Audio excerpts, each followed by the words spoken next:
സദറുൻ നുബുവത്ത് അഥവാ അല്ലാഹുവിൽ നിന്ന് വഴി കിട്ടിയത് അനുസരിച്ച് മാത്രം പറയുന്ന മുഹമ്മദുർ റസൂലുള്ളാഹ്. വമാ യൻതിഖു അനിൽ ഹവാ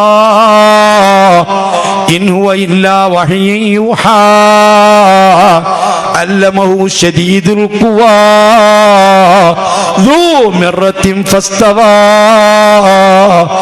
അള്ളാഹുവിൽ നിന്ന് സന്ദേശം കിട്ടിയിട്ട് മാത്രം പറയുന്ന മുത്തുനബി അള്ളാഹുവിനെ തൃപ്തിപ്പെടുത്താൻ ആവശ്യമായ കാര്യങ്ങൾ പറയുന്ന കൂട്ടത്തിൽ പറയുന്നു, ഖദ് അളല്ലക്കും ശഹ്റുൻ അദീം, വളരെ മഹത്തായ മാസമാ നിങ്ങൾക്ക് സമാഗതമായിരിക്കുന്നത്. ആ മാസം ശഹ്റുൻ മുബാറക്കുൻ, വലിയ ബറക്കത്തുള്ള മാസമാ, ഗുണങ്ങൾ അധികരിച്ച മാസമാ. മാത്രമല്ല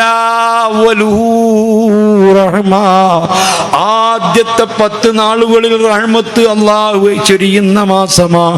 മറ്റു മാസങ്ങളിൽ കൊടുക്കുന്നതിനേക്കാൾ 70 ഇരട്ടി കൂടുതൽ റഹ്മത്ത് ചൊരിയുന്ന മാസമാ. മറ്റു മാസങ്ങളിൽ അല്ലാഹു തആല മഗ്ഫിറത്ത് കൊടുക്കുന്നതിനേക്കാൾ ഇരട്ടിക്കിരട്ടി ഇരട്ടി ഇരട്ടി മഗ്ഫിറത്ത് കൊടുക്കുന്ന 10 ദിവസങ്ങളാണ്. അതേ നരകത്തിൽ നിന്ന് മോചനം നൽകുന്ന 10 ദിവസങ്ങളാണ്. ഇതെല്ലാം നബി സല്ലല്ലാഹു അലൈഹി വസല്ലമ തങ്ങൾ പറയുന്നു. അല്ലാഹു തആലാന്റെ പ്രതിനിധിയായിട്ട് തങ്ങൾ പറയുകയാണ്, ജഅലല്ലാഹു സിയാമഹു ഫരീള, ആ മാസത്തിലെ നോമ്പല്ല നിർബന്ധമാക്കിയതാണ്. ആ മാസത്തിലെ നിസ്കാരം മുത്തുനബിയുടെ ഐച്ഛികമാണ്, സുന്നത്താണ്.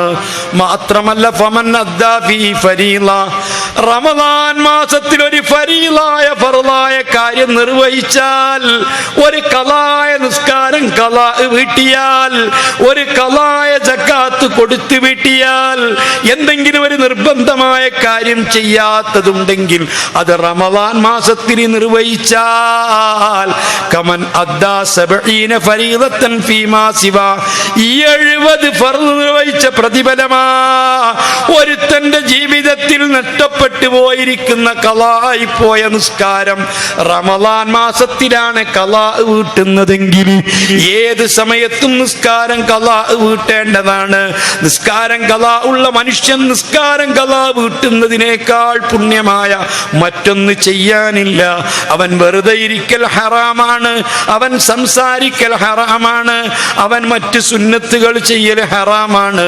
അവൻ നിർബന്ധമായ നിസ്കാരം ഖളാ വീട്ടുകയാണ് വേണ്ടത്.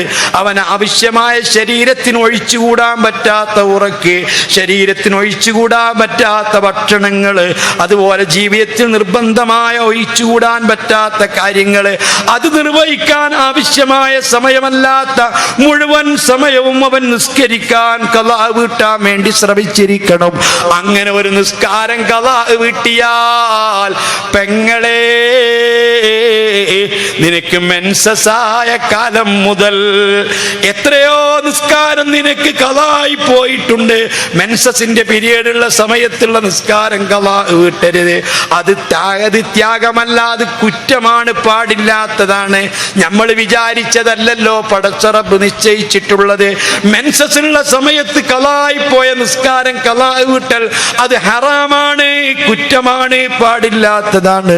അതേ സമയത്ത് മറ്റു നിസ്കാരങ്ങൾ ഖളായി പോയിട്ടുണ്ടെങ്കിൽ, പ്രസവരക്തം മുറിഞ്ഞാൽ, ആ പ്രസവരക്തം മുറിഞ്ഞാൽ പിന്നെ 40 ദിവസം വരെ കാത്തിരിക്കേണ്ടതില്ല. എന്നാണോ തന്റെ പ്രസവത്തിന്റെ രക്തം നിന്നത് അന്ന് മുതൽ അവൾക്ക് നിസ്കരിക്കൽ നിർബന്ധമാണ്.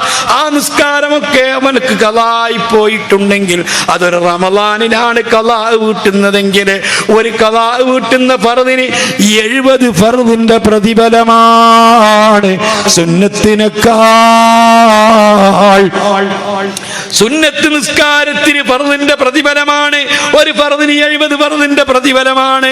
പറഞ്ഞതാരാണ്? അയിമ്മത്തല്ല, അള്ളാഹുവിന്റെ പ്രതിനിധിയായ, അള്ളാഹു ഉണ്ട് എന്ന് നമുക്ക് പഠിപ്പിച്ചു തന്ന, സ്വർഗമുണ്ടെന്ന് പഠിപ്പിച്ചു തന്ന, നോമ്പ് നോൽക്കണമെന്ന് പഠിപ്പിച്ചു തന്ന, മരണാനന്തര ജീവിതമുണ്ടെന്ന് പഠിപ്പിച്ചു തന്ന, ഈ ഖുർആൻ അള്ളാന്റെ കലാമാണെന്ന് പഠിപ്പിച്ചു തന്ന മുത്തുനബിയാ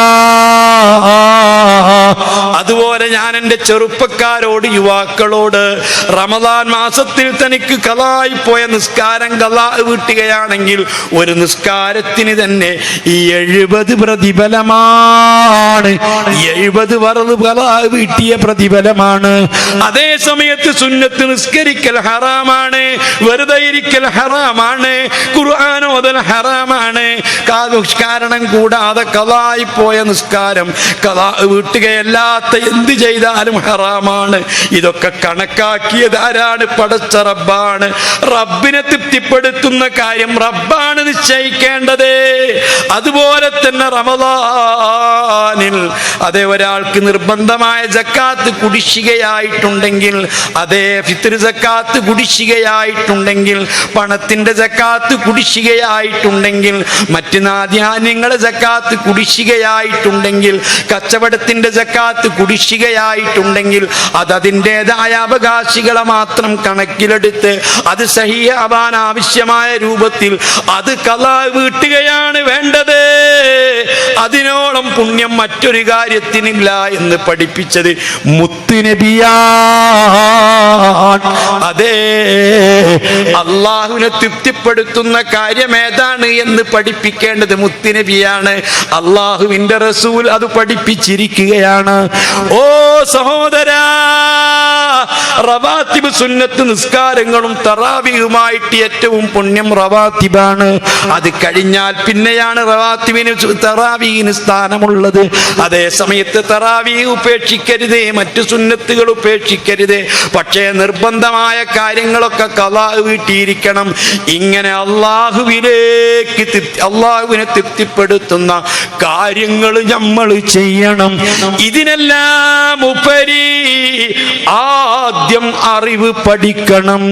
ഏതാണ് അള്ളാഹുവിന് തൃപ്തിയുള്ളത്, ഏതാണ് റബ്ബിന്റെ തൃപ്തി കിട്ടാൻ ഏറ്റവും നല്ലത് എന്നാദ്യം പഠിച്ചിരിക്കണം. അതുകൊണ്ട് റമദാനിലെ ക്ലാസ്സുകൾ നടക്കുമ്പോൾ, ഉമ്മമാർക്ക് ക്ലാസ്സുകൾ നടക്കുമ്പോൾ, ഉപ്പമാർക്ക് ക്ലാസ്സുകൾ നടക്കുമ്പോൾ, ഉറുദികൾ നടക്കുമ്പോൾ, വിശുദ്ധ ഖുർആനെ കുറിച്ച് പഠനം നടക്കുമ്പോൾ അത് പഠിക്കുന്നതിനോളം, അത് കേൾക്കുന്നതിനോളം, അതിൽ സംബന്ധിക്കുന്നതിനോളം ഒരു പുണ്യമായ അമല് നമുക്ക് ചെയ്യാനില്ല. ഞാൻ നിർത്തി, സമയം അധികരിച്ചത് കൊണ്ട്. അലം യഇനി ലില്ലദീന ആമനൂ അൻ തഖ്ശഅ ഖുലൂബുഹും ലിദിക്രില്ലാഹ്. ഇനിയെങ്കിലും അല്ലാഹു തആല ഉണ്ട് എന്ന് വിശ്വസിക്കുന്നവർക്ക്, ഈ ഖുർആൻ അല്ലാഹുവിന്റെ കലാമാണെന്ന് വിശ്വസിക്കുന്നവർക്ക്, നബി അല്ലാഹുവിന്റെ റസൂലാണെന്ന് വിശ്വസിക്കുന്നവർക്ക്, അല്ലാഹുവിന്റെ പൊരുത്തത്തിന് വേണ്ടി നോമ്പെടുക്കുന്നവർക്ക്, റമദാൻ വരവേൽക്കുന്നവർക്ക്, തറാവീഹ് നിസ്കരിക്കാൻ സന്നദ്ധരായി നിൽക്കുന്നവർക്ക്, ഒരുപാട് പുണ്യങ്ങൾ ചെയ്യാൻ ഒരുങ്ങി നിൽക്കുന്ന വിശ്വാസികൾക്ക് ഇനിയെങ്കിലും ഒന്ന് സമയമായില്ലേ?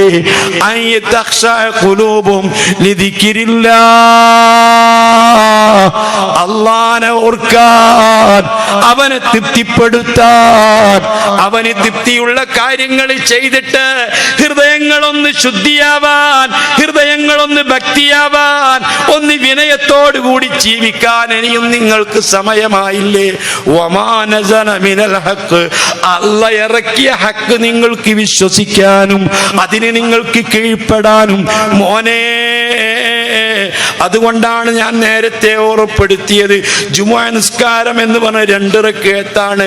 4 റക്അത്ത് ദുഹറിനേക്കാൾ പുണ്യം 2 റക്അത്ത് ജുമുഅക്കാണ്. പക്ഷെ അതിനാവശ്യമായ ഷർത്തുകളും ഫർളുകളും ചിട്ടകളും അഇമ്മത്ത് പഠിപ്പിച്ചിട്ടുണ്ട്, മുത്തുനബി പഠിപ്പിച്ചിട്ടുണ്ട്, ഇമാമിയങ്ങൾ എഴുതി വെച്ചിട്ടുണ്ട്. അതെല്ലാം കൃത്യമായിട്ടൊന്ന് മനസ്സിലാക്കണ്ടേ? വിവരമുള്ള ആലിമീങ്ങൾ പറയുന്നത് കേൾക്കണ്ടേ? ആലിമീങ്ങൾ പറയുന്നത് സ്വീകരിക്കണ്ടേ?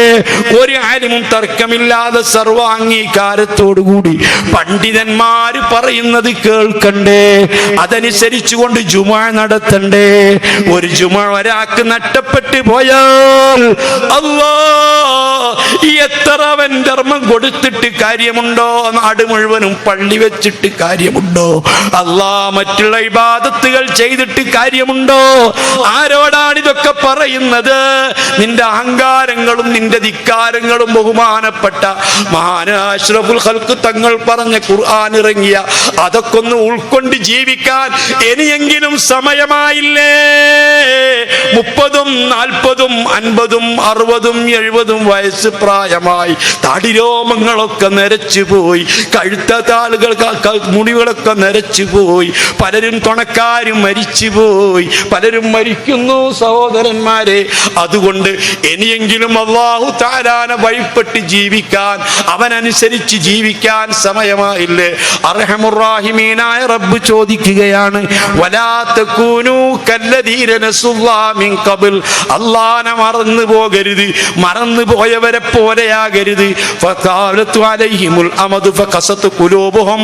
അതേ മുൻകാലത്ത് കിതാബുകൾ നൽകപ്പെട്ട ആളുകളുടെ അവരെ പണ്ഡിതന്മാർ ഉപദേശങ്ങളൊക്കെ അവർ മറന്നുപോയി, ഉപദേശങ്ങൾ അവർ തിരസ്കരിച്ചു പോയി, അങ്ങനെ അവരെ കൽബുകൾ കടിത്തുപോയി. അതുപോലെ നിങ്ങളാവരുത്. അല്ലാഹുവിന് വഴിപ്പെട്ട് ജീവിക്കുക, അവന്റെ തൃപ്തി സമ്പാദിക്കുക, അവന്റെ തൃപ്തിയോടുകൂടി ജീവിച്ച് മരിക്കുക, അതിനു വേണ്ടിയിട്ട് പ്രവർത്തിക്കുക. ഇതെല്ലാം പറയാൻ, കേൾക്കാൻ, സംഘടിപ്പിക്കാൻ അല്ലാഹു നമുക്ക് തൗഫീഖ് തന്നതുപോലെ ഉൾക്കൊണ്ട് ജീവിക്കാൻ അല്ലാഹു തൗഫീഖ് തരട്ടെ. നമ്മുടെ കൽബ് അല്ലാഹു നന്നാക്കി തരട്ടെ. അല്ലാഹു